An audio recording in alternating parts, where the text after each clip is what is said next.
Hey, Shalom Eshala. When the set of souls by giving no praise to Yahweh Hashem, Yahshua, Hashem, Kodash, that belongs to the apostles of GMS and honesty brothers doing the work of the Most High in truth and sincerity. This one is inspired from a statement Apostle Tahar made in that silver is currently undervalued, right? So then, would you call it, the Spirit found out the meaning and understanding behind that statement, right? So this is about the gold-silver ratio, right? So what is the gold-silver ratio? So the gold-silver ratio is simply the amount of silver it takes to purchase 1 ounce of gold. If the ratio is 25-1, that means at the current price, you could use 25 ounces of silver to buy 1 ounce of gold. 25-1 would be considered a narrow ratio, right? But then you look at what it's been and what it is now. So currently it's 70 to, would you call it 75-3-1, right? So it will cost you 70 70 ounces of silver to buy 1 ounce of gold, right? So you look here, I mean, where so right, so 30th of November it was there. I'm trying to see because I wanted to get let me go from old time to a year, right? And see what it's done here. So you look at this point here in time, if I can move to it. Right, so on the 19th of March, so this is the day, 19th of March, that's the day, if I'm not mistaken, that that's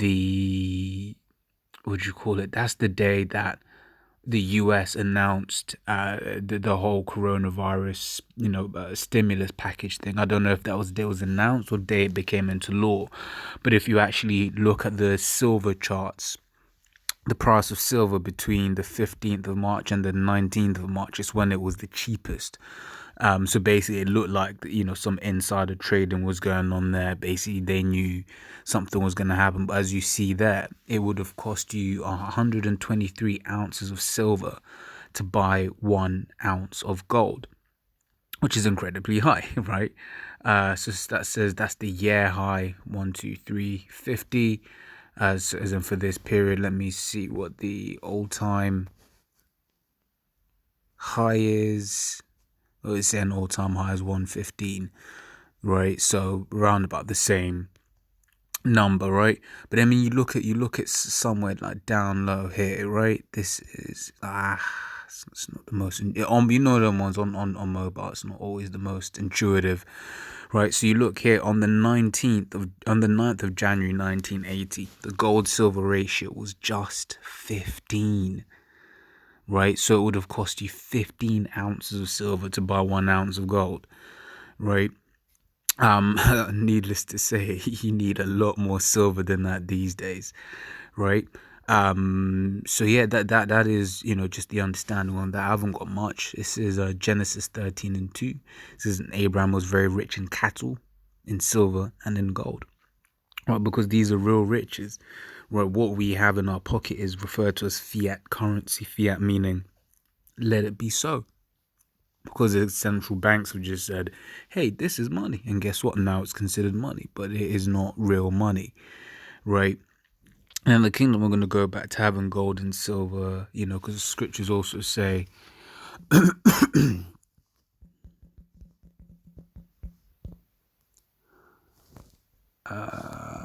no, it's false balance, isn't it? This is Proverbs 11:1. It says, a false balance is an abomination to the Lord, but a just weight is his delight, right? What we have in circulation at the moment is false. It's a false balance, right? Because it's not worth anything. You think of pound, you think of a dollar. Well, more so pound because that's still in use today as a weight, right? It was a weight. If I think pound was a weight of sterling silver, right? Because I think it's still to this GBP sterling. I think still to this day, right?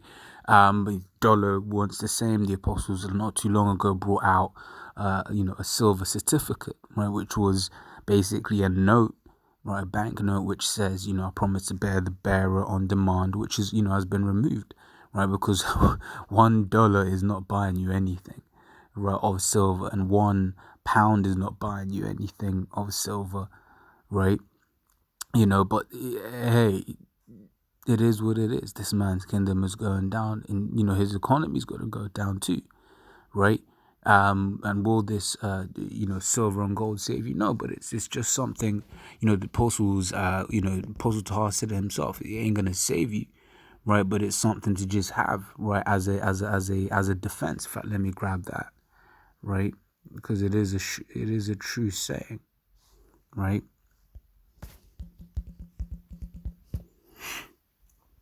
It says Ecclesiastes 7 and 12 says, for wisdom is a defense and money is a defense. Money is a defense, right? And as we just read in Genesis, real money is silver and gold, right? Real riches is silver and gold. So money is a defense. So it's, we're being told to, if we can, get into the gold and silver, just as a defense for us, for ourselves, right? It says, but the excellency of knowledge is that wisdom giveth life to them that have it.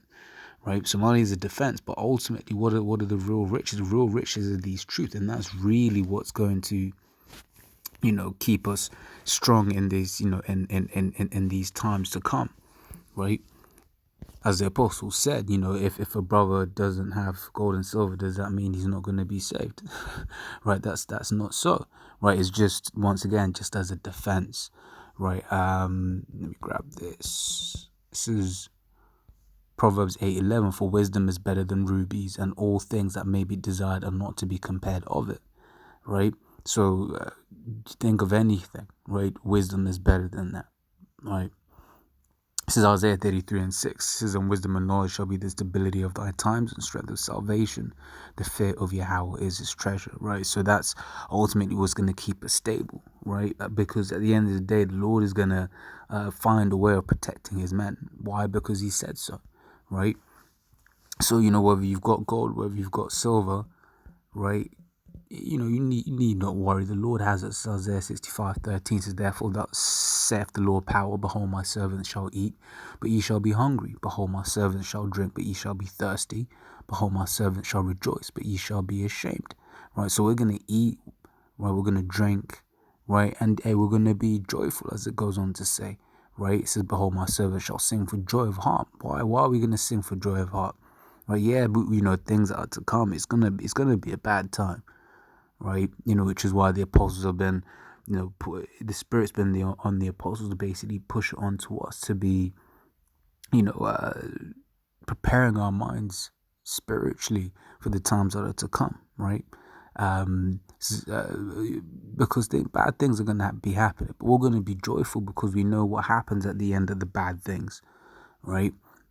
Which is the new kingdom, right? The new world order, right? The righteous world order, right? It says, but ye shall cry for sorrow of heart and shall howl for vexation of spirit, right? So we need not worry, right? The gold and silver is just as a defense, but from what I've been able to garner, right, gold, silver is very undervalued at the moment, right? As you can see on this graph here, right? So as things stand, it will cost you 70 ounces of silver to buy 1 ounce of gold. But you go back to, if I can get to it, boom, Saturday 8th of March. It also said January as well, but it is what it is. But around about this time in 1980, it would only cost you 16 ounces of silver to buy you 1 ounce of gold. So as you can see here, all-time change plus 52, 22, which is plus 285%. Right. So as always, Lord's word, I was edifying. Until the next time, Shalom.